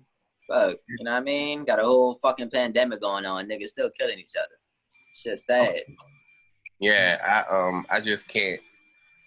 Like I was just saying to my mama, we so desensitized to like gunshots. So it's like pop, pop, pop, pop, pop. You brushing your hair, you used to roll like, damn, popping their fucking ass off. Somebody got it. At one point in time, it was like you hit it and you would be terrified, like trying to hide, like where's that coming from? Now it's just like, damn, they shooting again. Yeah, and it's just like, it's horrible. And you start thinking about it, it's like, damn, when are they gonna learn? Like, when are they gonna open their eyes and see? Like, you have all this going on, a whole pandemic, which we ain't never dealt with nothing like this before in life. Football season's been postponed, basketball's been postponed, things are closed. But then the bright side of it, the air quality is better, the oceans are bluer. They have animals that's never came out. They haven't seen animals in 13, 20 years that's walking the streets now. Bro. Like the earth needed a break from these trash ass humans polluting it. Yeah. That is true. You know what I'm saying? They said they had jellyfish. They had jellyfish in areas that they hadn't seen jellyfish in 30 years. Crazy. And it was. They showed pictures. It was like a aerial view, and it was a good camera, and you saw the jellyfish in the water. I was like, wow. They said you hadn't, because the water be dirty and shit. So yeah.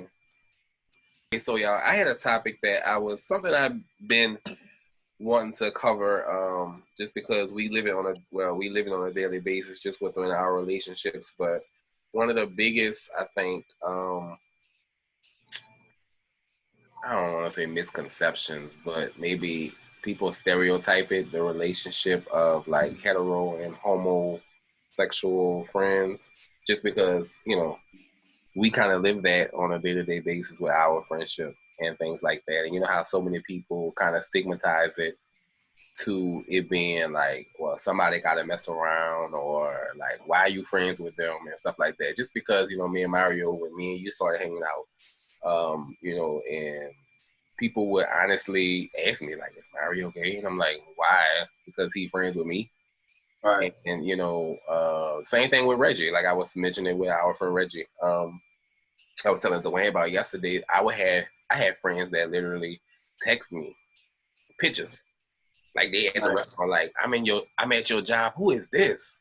I'm like, oh, that's my brother Reggie. Oh, he get down? I'm like, no. You sure? I'm like, yeah, pretty sure. That's like my bro. So I know. All right. You sure? I'm like, yes. So I always wondered, I know how it is on my end, because I've never had those questions asked about Dwayne, because people clearly know that.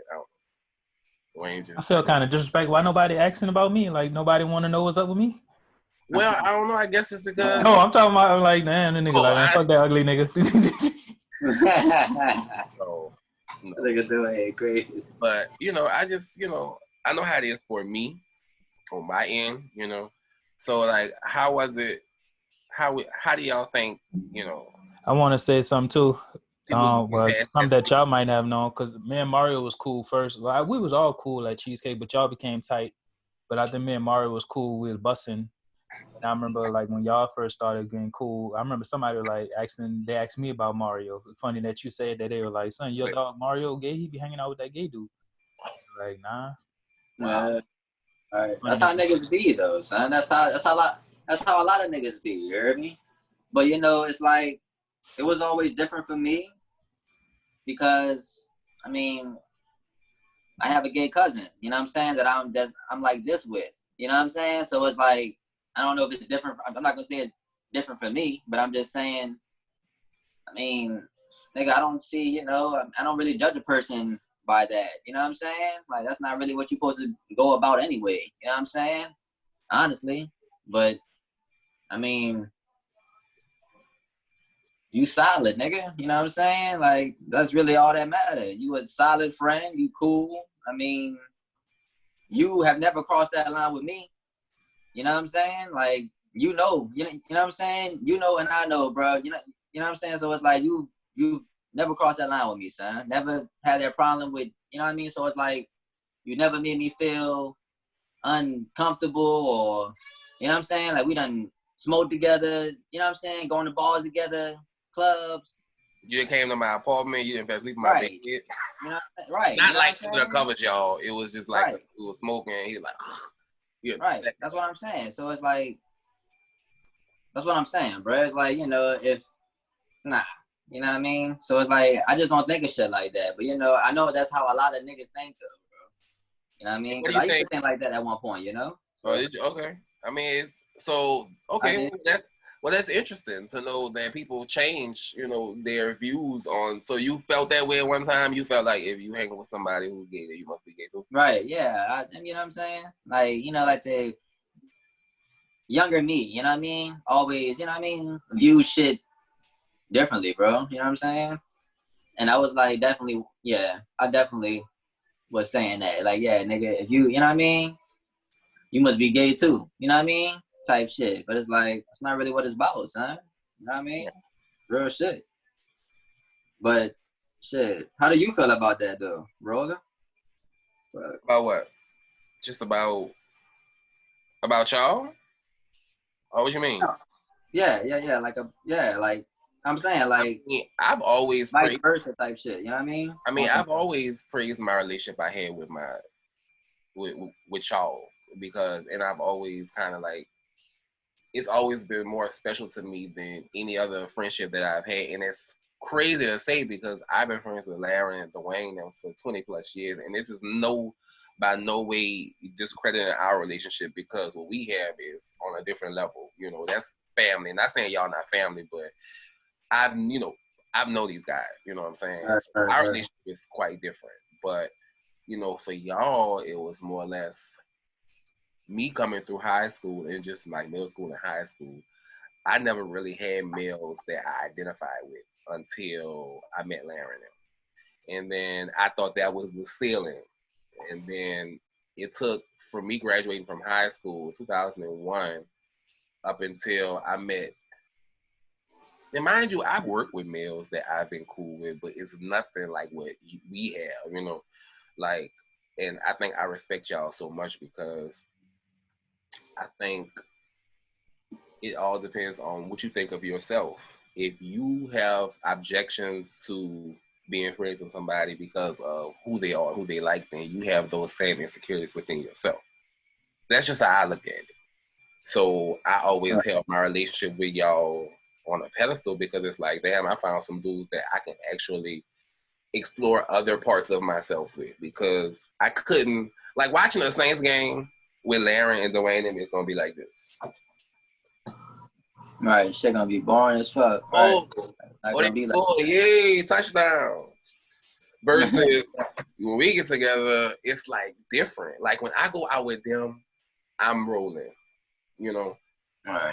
I don't change. But when I go out with y'all, I can explore that other side of me.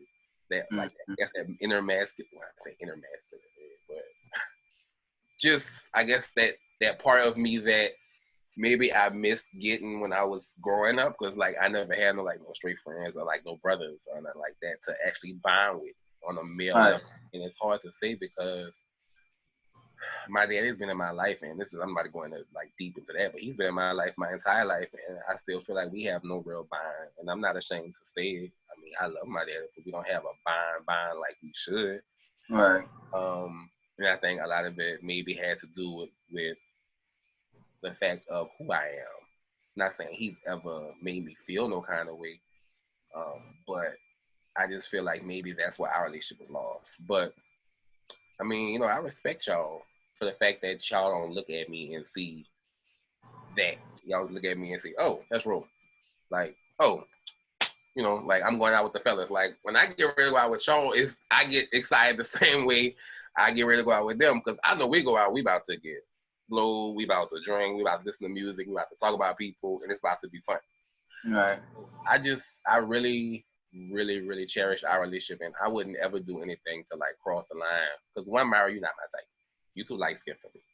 I'm just like, but I always talk about how pretty you are and stuff like that. I'm just saying. That's stupid. But no, I would never.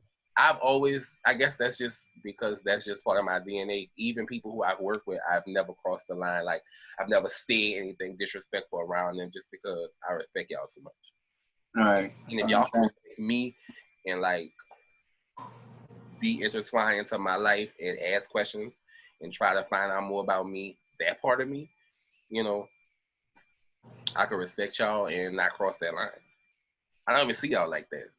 I can say that my brothers are very attractive. I can say that. All three of y'all, you, Reggie, all y'all are very attractive. But it's never been to the point where it's like. So you was getting the same comments about that boy Reggie too? Yeah. I mean, not saying they thought he was gay, but they was saying stuff like that. When people would text me and be like, can't be.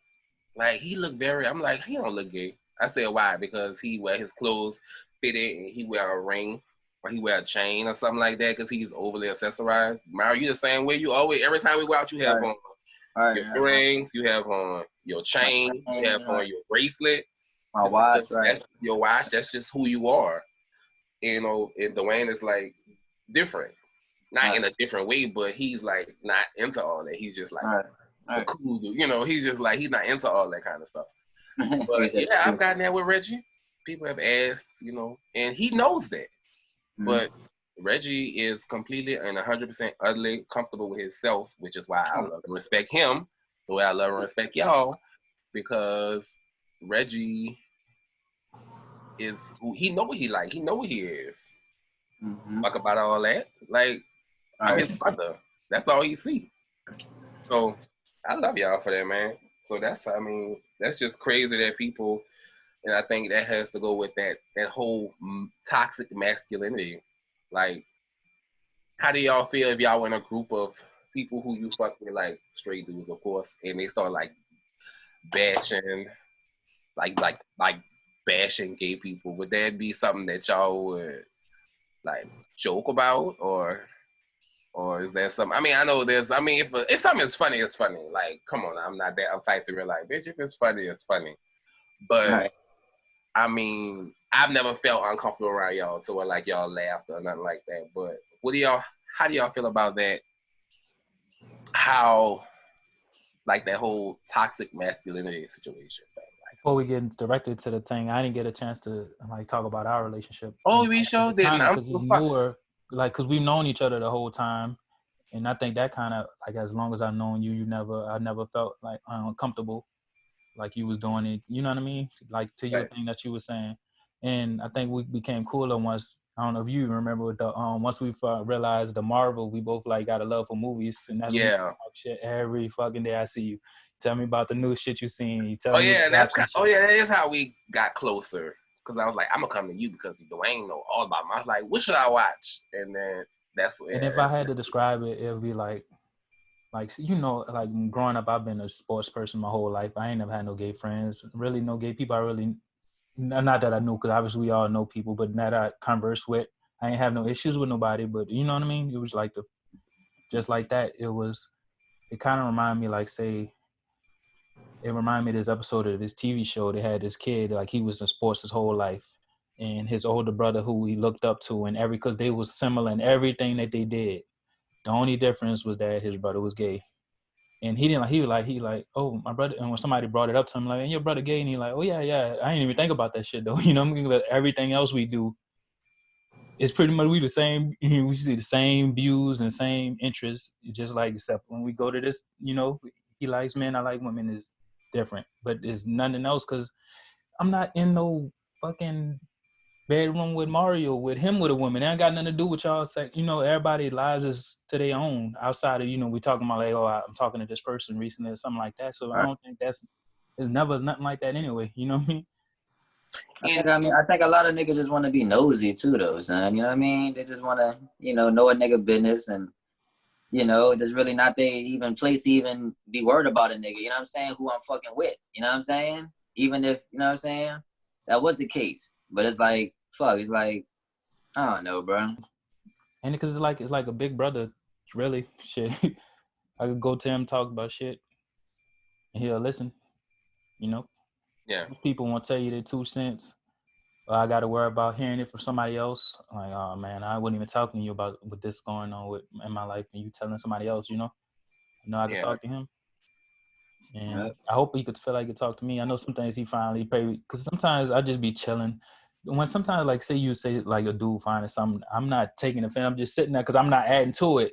I'm just sitting there, and you say like, Dwayne, I know Mario a little more cool, but I'm chilling, so I'm good. Well, I just feel like, because Mario, I guess, because he picked up, because you don't pick up on, I have subtle ways of saying or bringing attention to something that I may or may not be attracted to, and I don't have to say nothing, and Mario would just automatically know, and he start laughing at some shit like that, because he just know, I guess. Like, if I like, oh. No, I want to, and the funny thing with that nickname that y'all gave me, I be peeping shit. I just let it go. What like, nickname? If you see a dude that you think attractive, or something what like nickname? That, and I just won't say anything. What nickname? Huh? What nickname? Oliver thing. I just peep shit and I just let it go. But I noticed, but it's just, hey.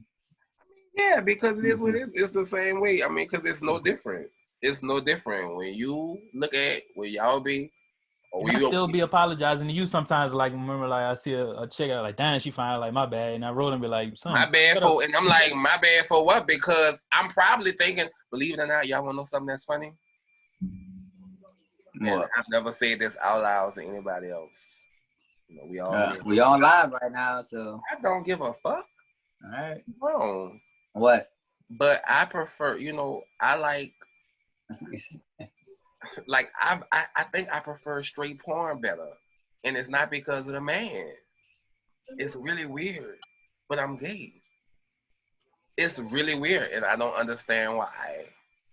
But sometimes I react differently to straight porn I would to, the other one, because I don't know.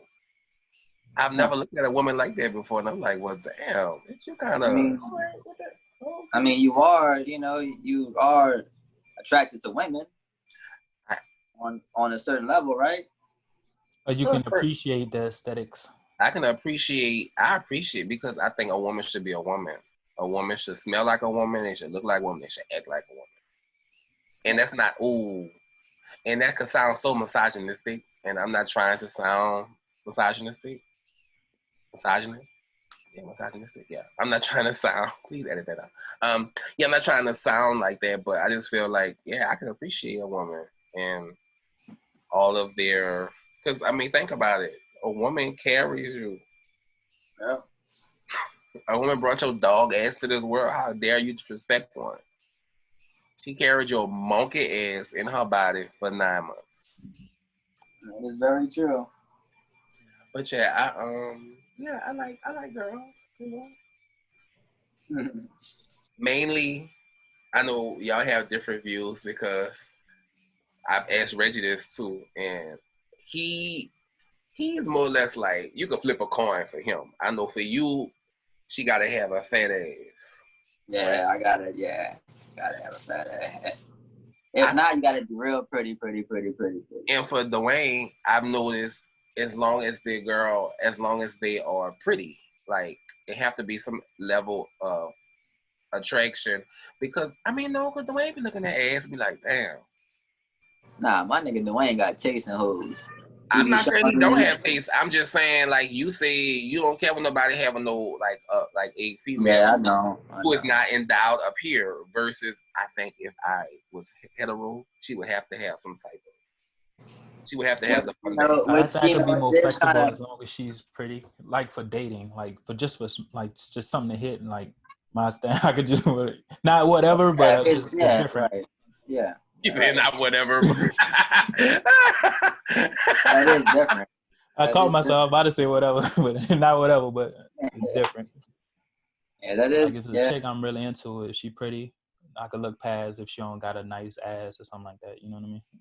Okay, so like for y'all, like okay, like for me, when I look at a male and I'm attracted to a male, one of the first things I look at, because it's so funny to me because it's like going back to the topic that we originally started on.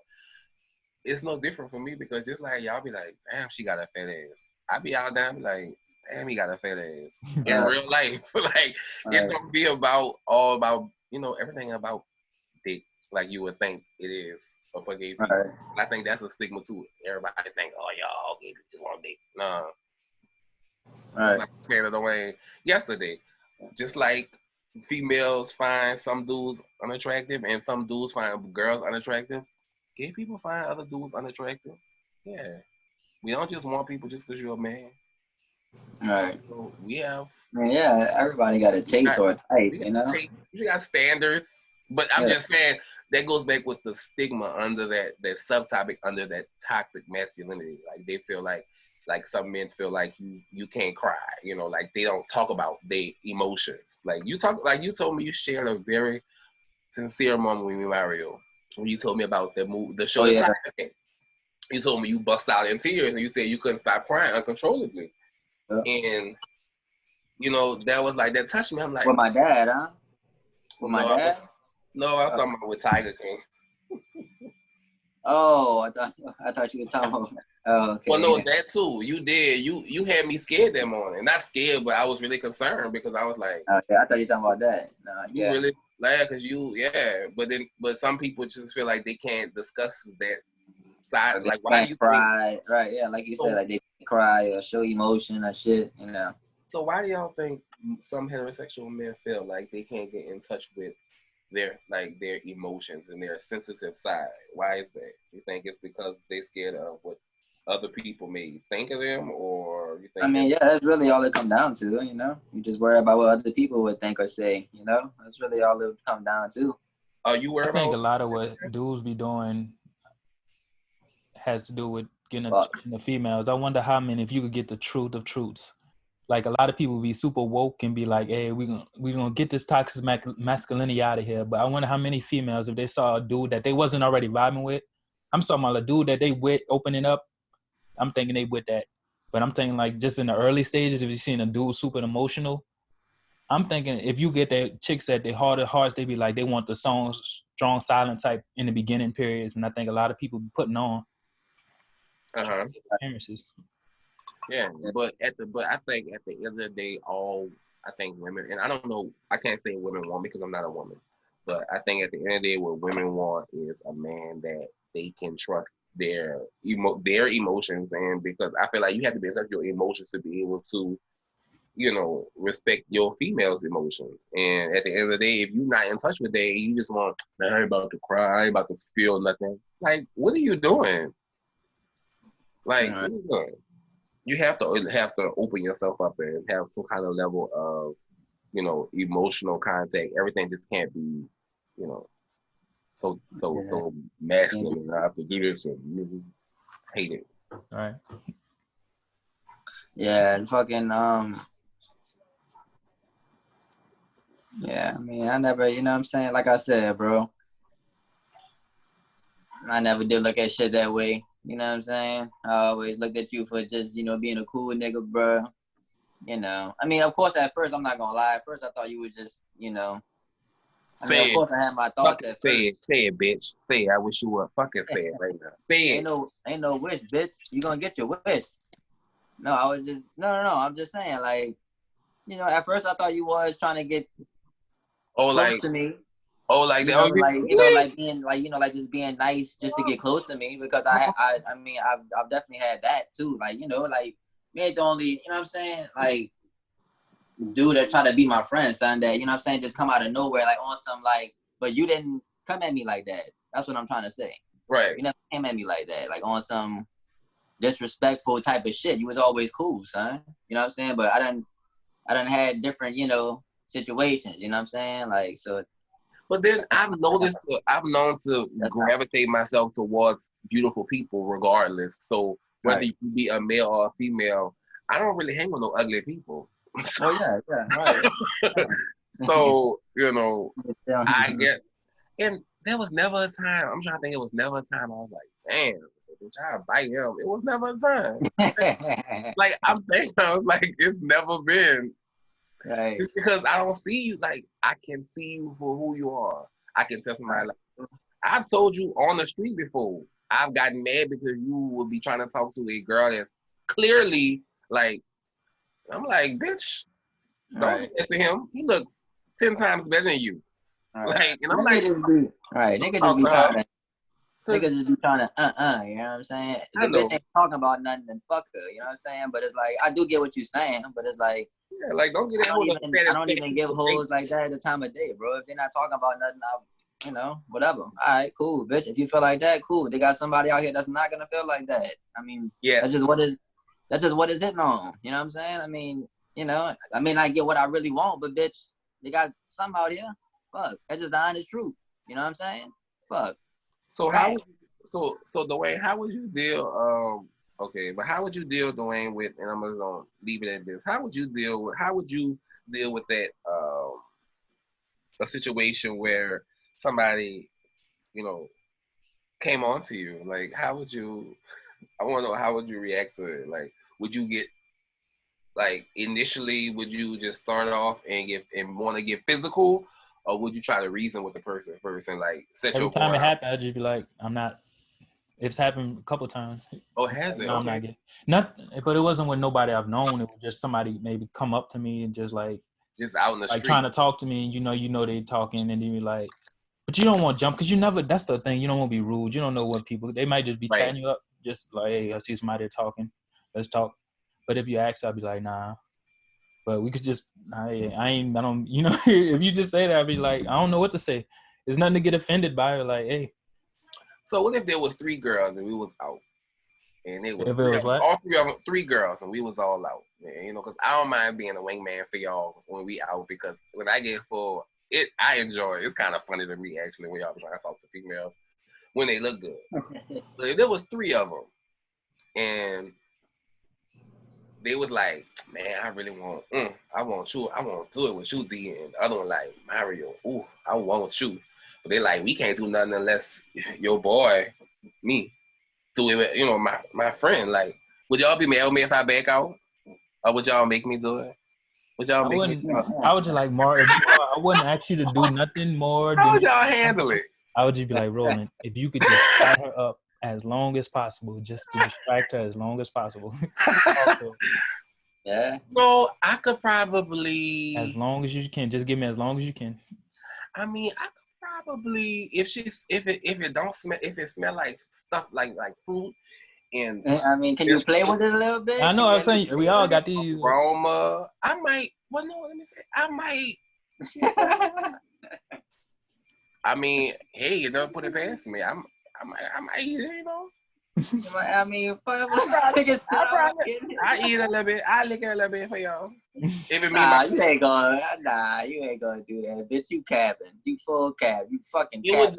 It would depend on how much Deuce. You wouldn't even have to go there just to distract them. Just distract them.